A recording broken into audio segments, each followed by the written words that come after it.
जय Hind defence aspirants, welcome back again. Myself Divyanshu Pandey.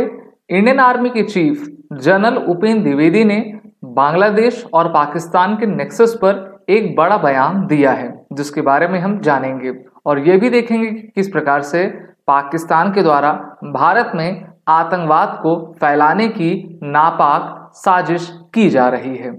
Dear defence aspirant, हम सभी जानते हैं कि लगातार भारतीय थल सेना के द्वारा जो भी बॉर्डर्स हैं, भारत के बॉर्डर नेबरिंग कंट्रीज हैं, वहां पर वो हमारी सुरक्षा करती हैं, पहरा देती हैं और भारत के लिए, सेना के लिए बहुत सारी चुनौतियां भी हैं। सबसे बड़ी चुनौती भारत के अभी बॉर्डर नेशन बांग्लादेश से आ रही है, क्योंकि वहां पर अमेरिका के द्वारा पिछले साल रेजिम चेंज ऑपरेशन करवाया गया। अभी हाल ही में एएनआई एक मुख्य पत्रिका है, हम सभी जानते हैं कि इलेक्ट्रॉनिक एक माध्यम है, वहां पर जाकर इन्होंने पॉडकास्ट में कुछ अहम जानकारी देश के साथ साझा भी की है, जिसके बारे में हम जानेंगे। इनके द्वारा कहा गया कि if force we can be assertive also, army chief of India stands on LOC with Pakistan. अगर हमें उकसाया जाएगा तो हम असर्टिव रहेंगे और मुंह तोड़ जवाब दे पाएंगे। अब चलिए आगे बढ़ते हैं और देखते हैं कि इनके द्वारा क्या क्या कहा गया है।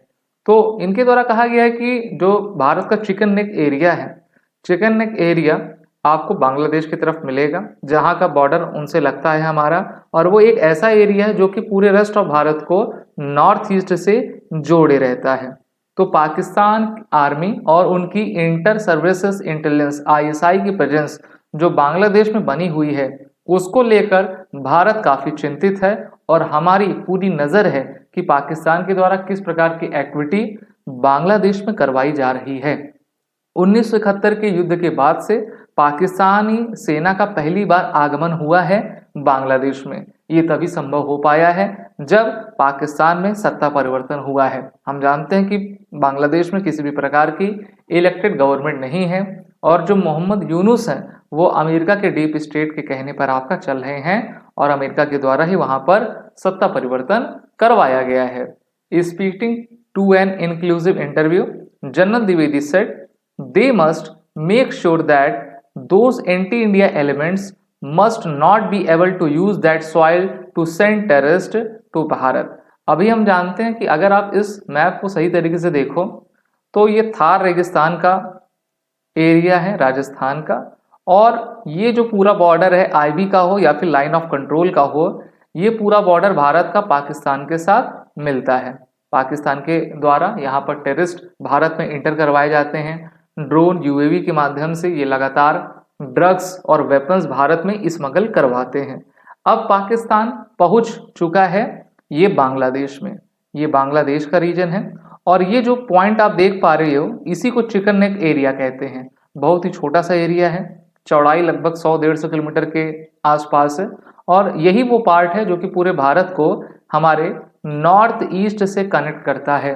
नॉर्थ ईस्ट में ये रीजन अरुणाचल प्रदेश का है, जिस पर चीन की गलत निगाह है और चीन कहता है कि अरुणाचल प्रदेश हमारा है। अगर आप इस पूरे वाइट रीजन को देखोगे तो ये तिब्बत है। तिब्बत को चीन के द्वारा 1962 में पूरी तरीके से कब्जा कर लिया गया था। तो भारत के लिए काफी चुनौतियां बढ़ी हुई हैं। अभी जो मुख्य चुनौती वो बांग्लादेश की है, क्योंकि अब बांग्लादेश जो है पाकिस्तान को एक्सेस दे रहा है कि वो उनके पोर्ट्स पर आ सके और कई जो शिपिंग जहाज होती हैं वो पाकिस्तान के रास्ते बांग्लादेश में जा रही हैं और कहा जा रहा है कि उस शिप्स में कई भारी मात्रा में वेपन्स हैं। बांग्लादेश की जो समस्या है वो भारत के लिए सबसे बड़ा चिंताजनक बात है, क्योंकि अगर यहाँ पर जिहादी तत्वों को ज़्यादा प्रश्रय दिया जाएगा तो अभी तो हमारे इन बॉर्डर से, चाहे जम्मू का हो, पंजाब का हो, राजस्थान का हो, गुजरात का हो, यहाँ से घुसपैठ हो रही है। आने वाले दिनों में अगर बांग्लादेश की हालात नहीं सुधरे तो यहाँ से भी, इस रीजन से भी भारत के नॉर्थ ईस्ट में और भारत के अन्य पार्टों में जो है आतंकवाद जैसी घटनाओं को फैलाया जा सकता है। और ऐसा करने में पाकिस्तान की जो आईएसआई है वो लगी हुई है। आईएसआई इन्हीं सब कामों के लिए जानी जाती है और उनके द्वारा बांग्लादेश के लोगों से मिला जा रहा है। ये अपनी स्टेटमेंट में, अपने इंटरव्यू में कहते हैं कि I had used the word epicentre of terrorism for a particular country. और ये कंट्री कौन है हम सभी जानते हैं, पाकिस्तान है। आपने देखा होगा ओसामा बिन लादेन 2011 में जहां मारा गया था वो एबटाबाद था। पाकिस्तानी आर्मी का ट्रेनिंग एरिया से बस कुछ ही मीटर दूरी पर ओसामा बिन लादेन रह रहा था। और जितने भी आतंकवाद से संबंधित कार्य होते हैं उसका लिंक पाकिस्तान में ही देखने को मिलता है। आगे ये कहते हैं कि now those countrymen if they go to any other place and they happen to be our neighbour as far as I am concern. ठीक है, अगर ऐसे लोग हमारे पड़ोस में आके आएंगे, आते रहेंगे, तो हमको तो चिंता होना स्वाभाविक है, क्योंकि ये हमारा भला तो बिल्कुल भी नहीं चाहेंगे। I should be concerned about it that they should not be able to use that soil to send terrorists to India. That is as far as that I concerned। ठीक है, इस पर जो है आर्मी चिंता कर रही है और देख रही है कि कब तक इस मैटर को सुलझाया जाएगा। अराकान आर्मी जो कि म्यांमार में ऑपरेट कर रही है, कई एरिया इनके द्वारा अपने अधीन में लिया गया है। इन्होंने कहा है कि जिहादी groups carrying out atrocities against Buddhist Hindus on Myanmar Bangladesh border. Arakan army का ये कहना है।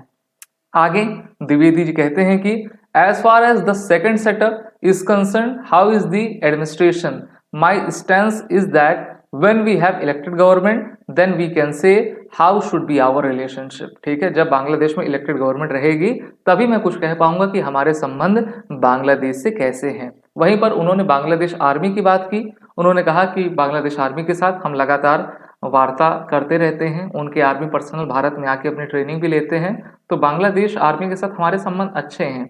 लेकिन मुख्य बात क्या होती है कि सरकार में कौन है, उनकी नीतियां क्या हैं, उनकी नीति का प्रभाव भारत के ऊपर क्या पड़ेगा, उनके द्वारा भारत एंटी इंडिया एलिमेंट्स को उनके देश में क्यों बुलाया जा रहा है, क्योंकि वो हमारे नेबर हैं, इसलिए हमको सिक्योरिटी कंसर्न सबसे अधिक है।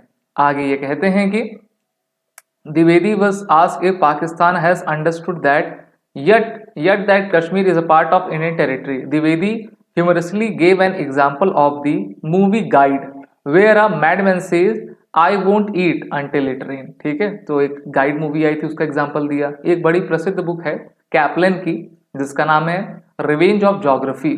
आप उसको जरूर पढ़िएगा क्योंकि पुस्तकें बहुत ही आपको अनुभव देती हैं और आप बहुत कुछ सीखते हैं। ठीक है, उसका भी उन्होंने एग्जाम्पल दिया।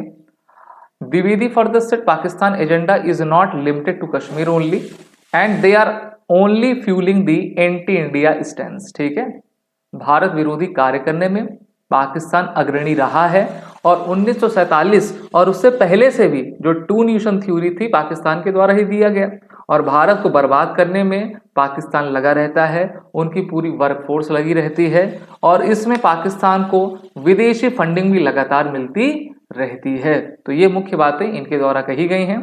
आगे ये कहते हैं कि so as far as they concerned the idea of India is the majority criticality, it is not limited to Kashmir only, so to keep Pakistan together you have to have one common agenda which keep you together। China पे भी इन्होंने आपकी बात की और कहा कि अगर चाइना के ऊपर भारतीय सेना की पूरी निगाह है और हम ये इंश्योर करेंगे कि गलवान जैसी जो हरकत हुई थी वो भविष्य में ना हो, क्योंकि उसमें भारत का काफी नुकसान हुआ था, 20 सैनिक हमारे शहीद हुए थे।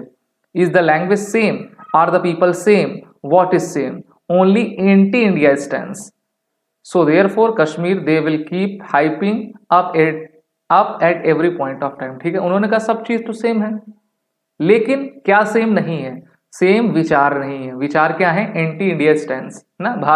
भारतीय लोगों से पूछेंगे तो अपना ध्यान वो पाकिस्तान को बर्बाद करने में नहीं लगाते, बल्कि भारतीय लोगों का कार्य हमेशा अपने उत्थान में रहता है। वसुधैव कुटुंबकम की पॉलिसी को लेकर हम आगे चलते हैं, लेकिन जो हमारा पड़ोसी पाकिस्तान है वो अपने तरफ से और अब बांग्लादेश की धरती से भारत में आतंकवाद को बढ़ावा देना चाहता है, जिसको लेकर हमारी सेनाएं, हमारी रॉ, हमारी आईबी पूरी तरीके से नजर बनाए रखी हुई हैं और अगर ऐसी कुछ एक्टिविटी होगी तो उसका निदान भी वो करेंगी। अभी आपने देखा कि किस प्रकार से मोदी जी 13 फरवरी को अमेरिका गए हुए थे और जब डोनाल्ड ट्रंप से पूछा गया कि क्या डीप स्टेट इन्वॉल्व है आपका, जो बांग्लादेश में रेजिम चेंज हुआ है और आप बांग्लादेश की सिचुएशन को कैसे हैंडल करेंगे, तो उन्होंने यही कहा था कि देखिए हमारा डीप स्टेट इन्वॉल्व नहीं है क्योंकि उनको अपने देश को भी बचाना है ना। और दूसरा उन्होंने कहा कि बांग्लादेश की सिचुएशन को मैं मोदी जी के ऊपर छोड़ता हूं कि जो करना है भारत बांग्लादेश के ऊपर कर सकता है। तो अमेरिका ने हमको फ्री हैंड दे दिया है और अब भारत जल्द ही कुछ बड़ा करेगा जिससे कि मोहम्मद यूनुस वहां से जाएं और एक बार फिर से उनकी बांग्लादेश की सत्ता में सरकार में शेख हसीना की वापसी कराई जाए। तभी तो पाकिस्तान की एक्टिविटी बांग्लादेश में रुकेगी और भारत अपने आप को सिक्योर समझ पाएगा, फील कर पाएगा। वीडियो अच्छी लगी तो उसको लाइक करें, शेयर करें, हमारे कोर्सेज में एनरोल हो जाएं जहां पर सभी कोर्सेज में आपको वीडियोस, रिकॉर्डेड लेसन्स, लेक्चर्स ये सभी मिल जाएंगे। और एसएसबी इंटरव्यू ऑनलाइन के कोर्सेज हम चला रहे हैं, वॉरियर 10 कोड का यूज करें, 10% का फ्लैट डिस्काउंट आपको हमारे सभी कोर्सेज में मिल जाएगा। जय हिंद। अगर आप एक डिफेंस एस्पिरेंट हैं और SSB interview, NDA, CDS, AFCAT जैसे एग्जाम्स के लिए प्रिपेयर कर रहे हैं तो आप एसएसबी क्रैक एग्जाम्स के कोर्स को चेक करना ना भूलें। आप हमारी लर्निंग एप्लीकेशन को गूगल प्ले स्टोर से भी डाउनलोड कर सकते हैं।